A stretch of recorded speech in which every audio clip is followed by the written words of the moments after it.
And welcome back to the Bend Like Bamboo Resilience Show. I'm your host, Amanda Campbell, and today I'm thrilled to introduce you to Carmen Williams, co-founder of Global Teams, a story that perfectly embodies what it means to bend like bamboo in the face of life's biggest challenges. At just 30 years old, Carmen's world would be turned upside down when her mum was diagnosed with a terminal illness.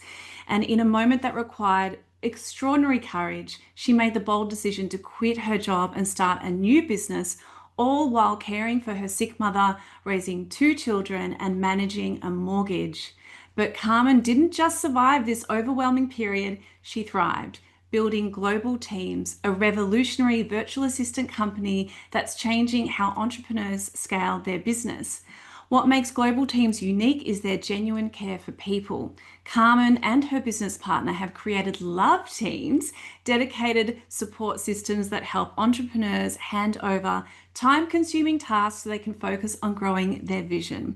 Today, Carmen shares how she navigated one of life's most challenging periods and discovered that sometimes our greatest challenges come from greatest strengths. Oh my gosh, I think I need your services, Carmen.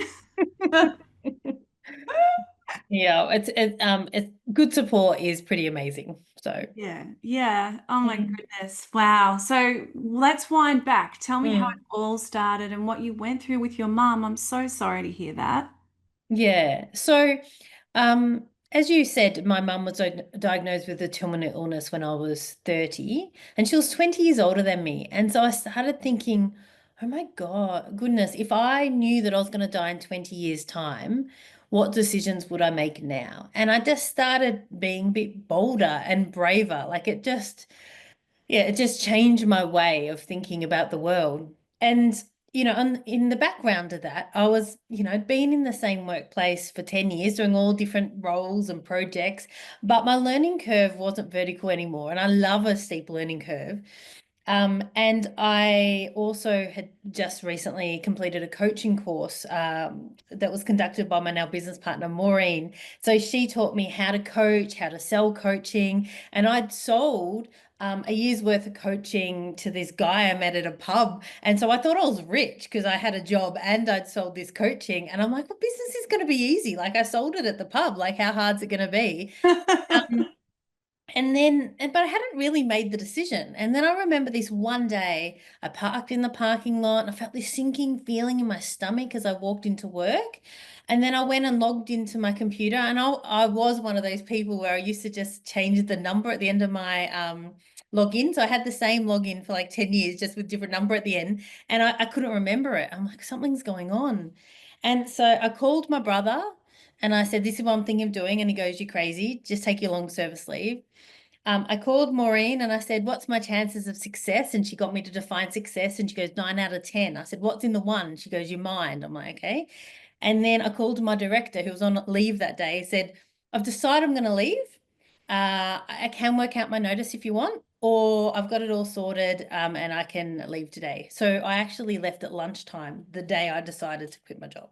Wow. And would you say you were following your gut at this point? Yeah, which was a very new concept for me because I'm like this analytical science nerd who didn't even know that my gut existed until I was 30. Like I remember sitting with the psychologist and having this realization that you can make decisions with your body or your gut or whatever you want to call it, and you can make decisions with your mind. I'd Yeah. only ever made decisions with my mind. I didn't Yeah. know that this other one was an option. Yeah. And so when I learnt that, oh, there's like these two methodologies and how to Mhm. access that gut body one, like that was like this whole world opened up for me. Yeah, absolutely. I read a book once called Blink, and it's Okay. all about the science behind how we actually make decisions in a blink of an eye, Mm. which is that connection to the gut. And yeah, as a kinesiologist, I'm all about helping my clients balance choosing, making choices from a balance of their analytical and the intuition. Yeah, it was bizarre. I remember the first time, so the psychologist introduced me to the concept. Um, and then I remember the first time I was dating this guy. I'd been dating him for a few months, and he said, "Do you want to come to Bali with me?" And so for days and days, I was like going through the pros and cons in my head. And then I thought, hang on, let's use this brand new to me methodology I've just been taught about. I stopped the thinking, I checked in with my body, and I'm like, oh, I don't want to go. And like the decision was so clear. Yeah. And Yeah. so I'm like, how did I survive 30 years without knowing this? Yeah. Amazing. Yeah, because you do have a background as a scientist, don't you? Yes, I do. Yeah. So Yeah. I'm still very analytical, but now I'm like, I've got this other option to tap into. Yes. So tell me how that period of time was for you when you found out about your mum. Yeah. So that was like really full on. I I I'm really good in a crisis. So like if you have a crisis, you bring me in. So I guess, I just kept really busy. I understood the healthcare sector. So I was in there talking to the doctors and nurses and doing my doing. I think I avoided some of the emotions by taking action and, being sometimes the rock or the doer to get answers and clarity. So Yeah. Yeah. yeah. Yeah. And at the same time, you had two kids to support and also a mortgage. How did you, like looking back now, what do you think were the main techniques or practices that you used that got you through that? Because I know many people are probably going through that right now. Yeah. Look, like it was a very hard time. I had this weird belief that like I could do it though. And so I found myself taking extreme action. Like sometimes I feel like I want to I know it was a very scary burning platform I had, but sometimes I feel like now I've gone a little bit soft. I don't have that burning platform. And so, for example, I was just talking to my business partner this morning. We're starting a new business, and I'm like, am I going to do what it takes to like get it off the ground? It's like, so the Carmen who was back then, and I had no other choice, like she did all sorts of things.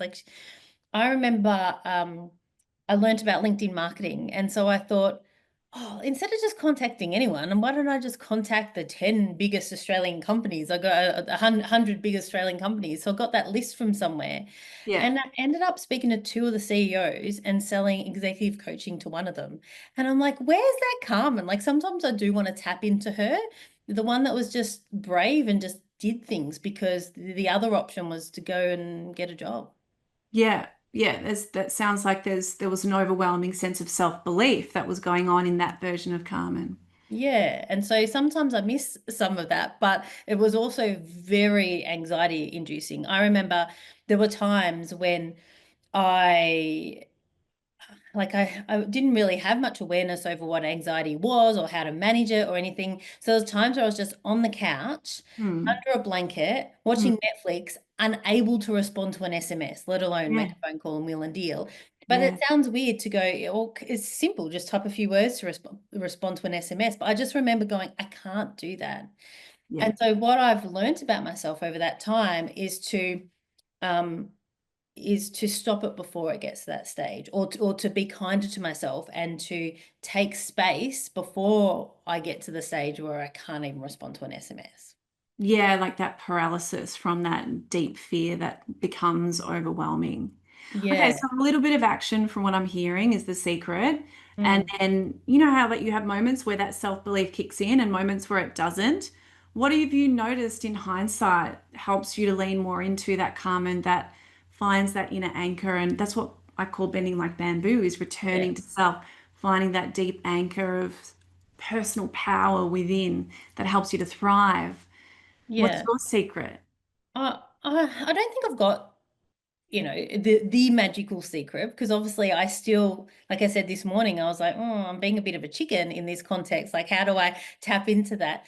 But I think for me, there's a number of things. One is to be really conscious about reserving my energy for the things that matter. So, for Yeah, example, I consider myself an introvert, although, that terminology is flawed. But anyway, so for example, there's a conference that my business partner goes to every 3 months.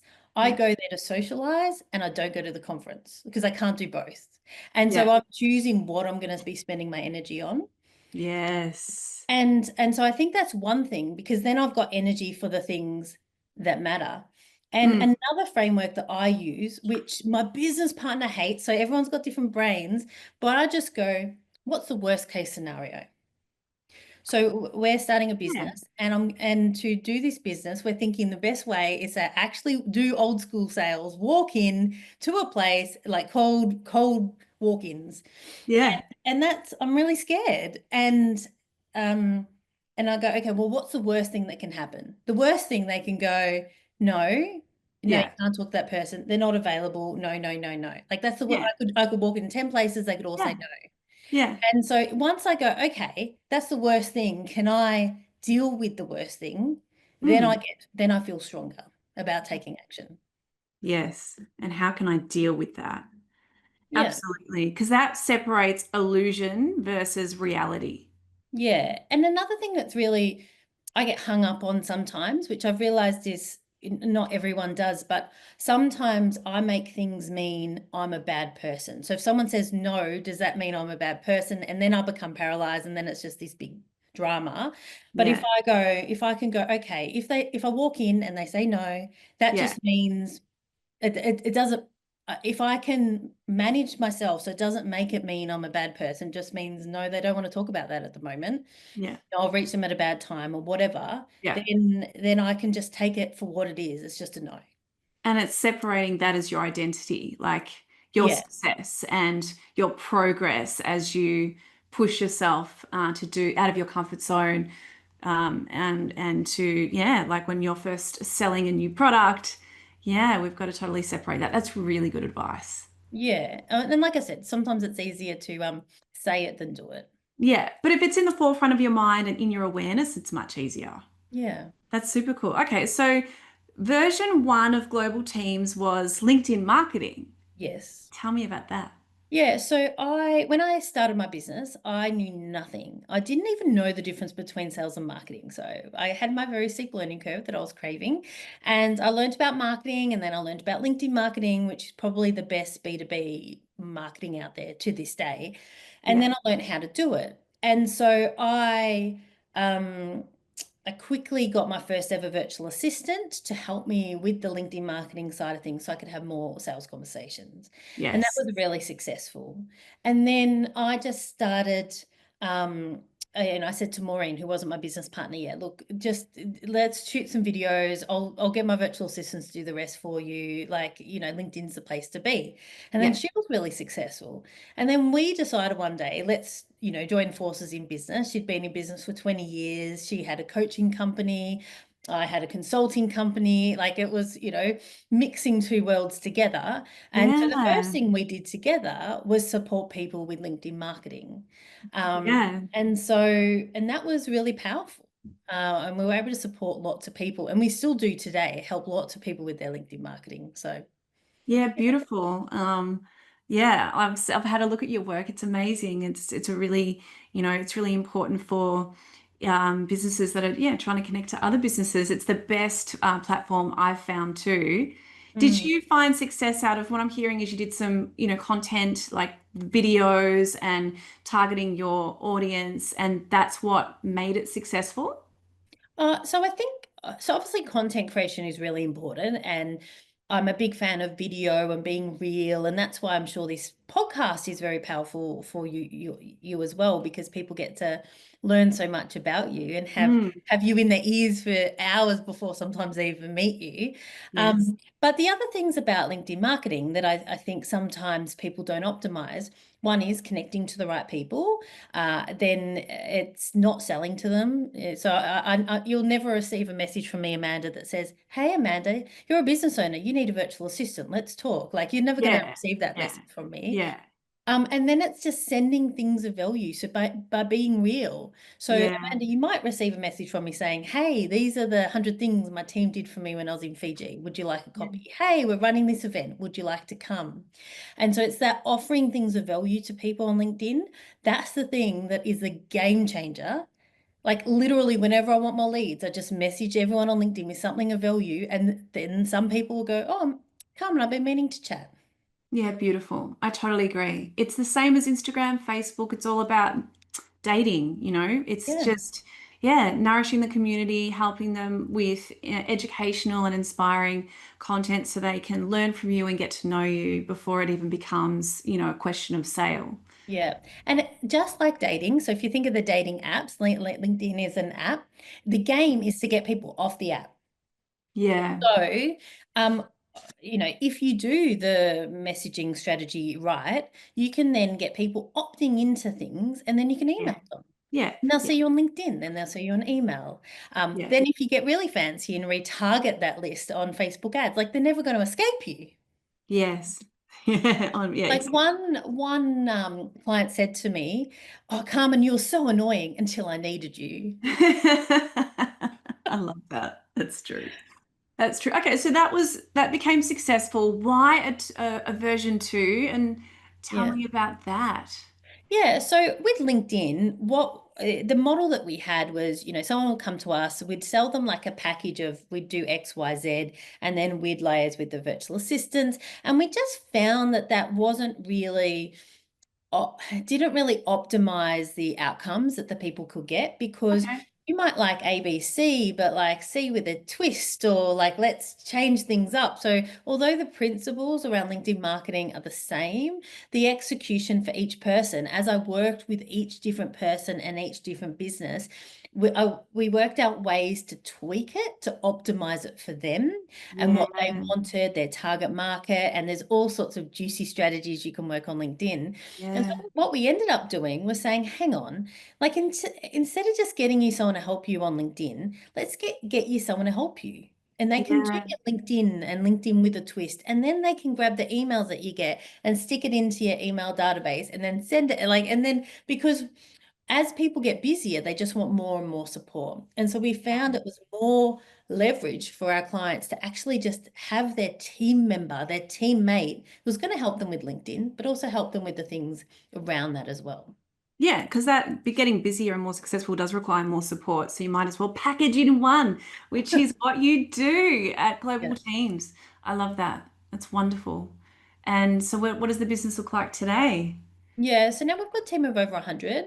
Yeah. Most of our team are in the Philippines, but more recently we've also gone out to recruit team members from South Africa as well. So just like the initial version of global teams started because I was solving a need for myself. The same with South Africa. So um, we recruited for an account manager over in South Africa. We've since hired other roles, project managers, salespeople, all sorts of amazing roles.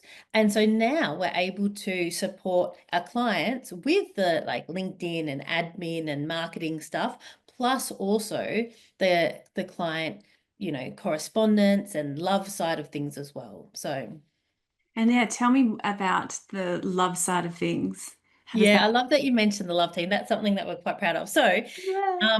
we let's face it, there are a lot of virtual assistant companies out there. Yeah. We pride ourselves on really focusing on not just finding people the right virtual assistant. That's like focusing on the wedding and not the whole marriage. Of Yes. course, we do that, but we also support people when they start working together. Yeah. And so what we do is we've got a love team. So we've got a love team for the client. So the clients have got a phone number they can just call and go, I'm feeling frustrated about this, or what's your advice on this, or I'm thinking of doing this, or whatever's going on. And Yeah. we've also got a love team for the virtual assistants as well. So Yeah. if just say you did get a virtual assistant and they're like, I thought Amanda made sense yesterday, and now I realize I've no idea what she was saying. How do I Yeah. tell her that? How do I Yeah. share this idea with her? And Yeah. what we do is when you start working with a virtual assistant, Mm. we get the business owner, the virtual assistant, the business owner's love team member, and the Mm. virtual assistant's love team member meeting every week for at least first month Yeah.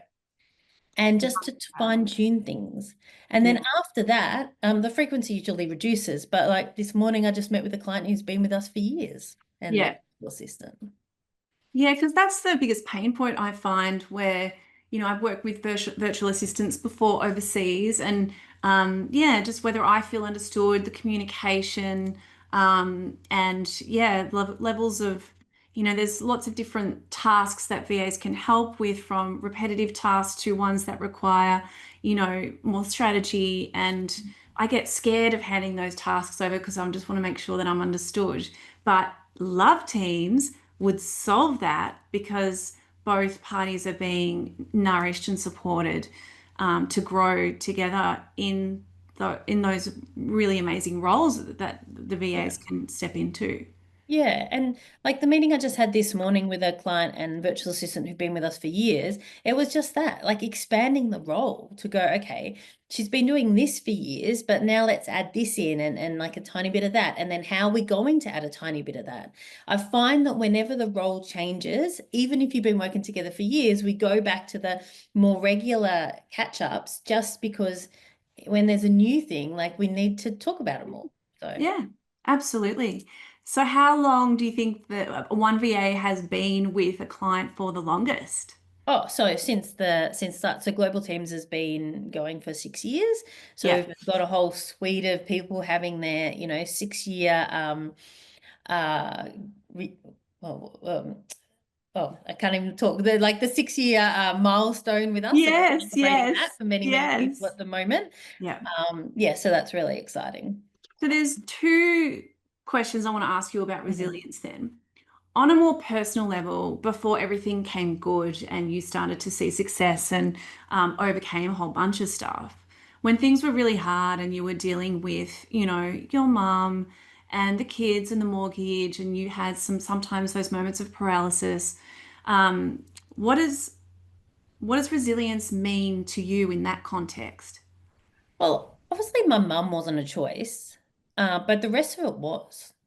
Mm, So, and I need to let everyone know, like things aren't always perfect now. It's like I'm off like there's often I find that entrepreneurs, we just keep on challenging ourselves in new ways. And so I've gone and done that. Like we've built a holiday accommodation in Vanuatu and other stuff that's completely stressed me out.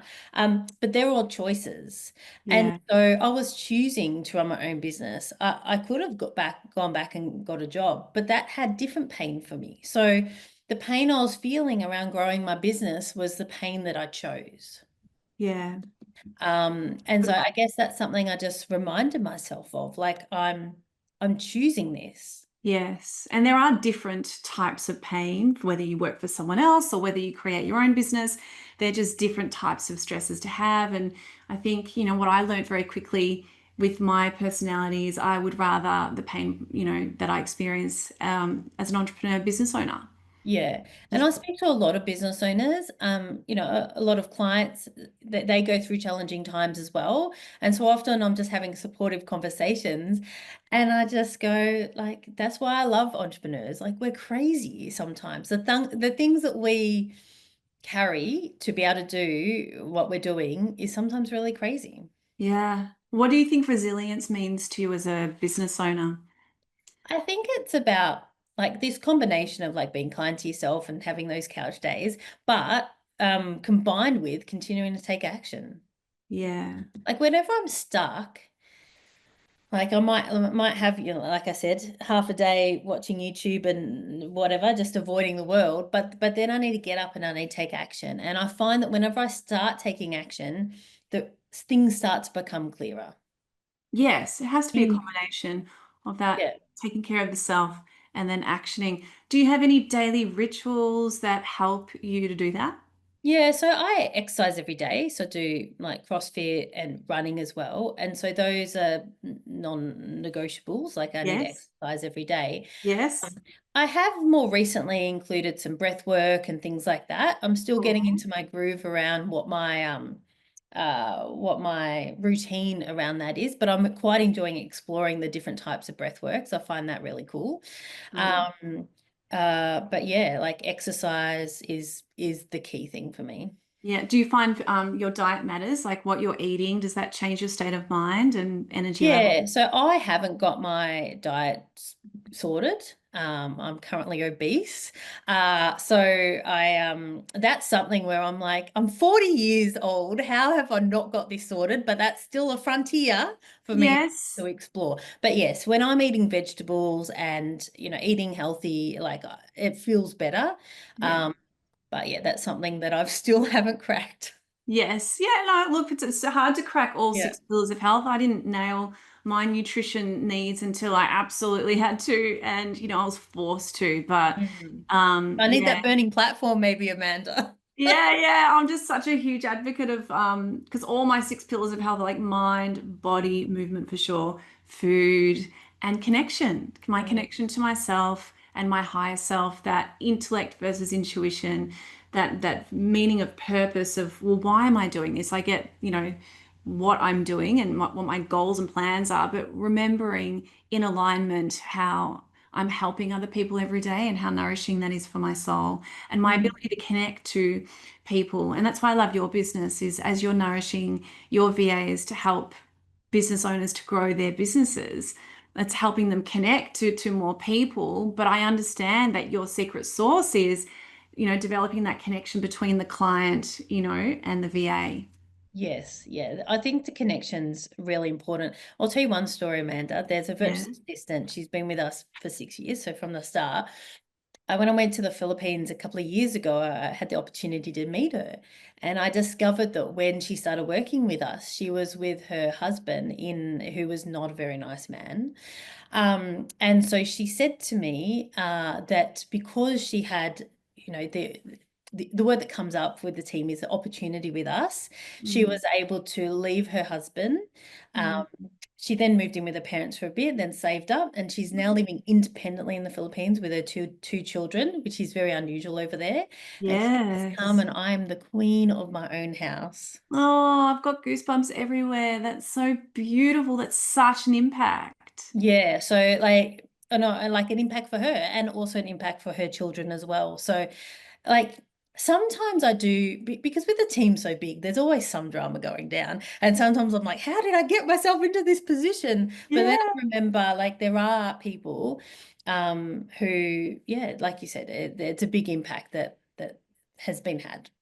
What's the secret of how you source the VAs, whether it's in the Philippines or South Africa, that are able to grow like that from an administration role into something much, different sort of horizontal roles beyond that?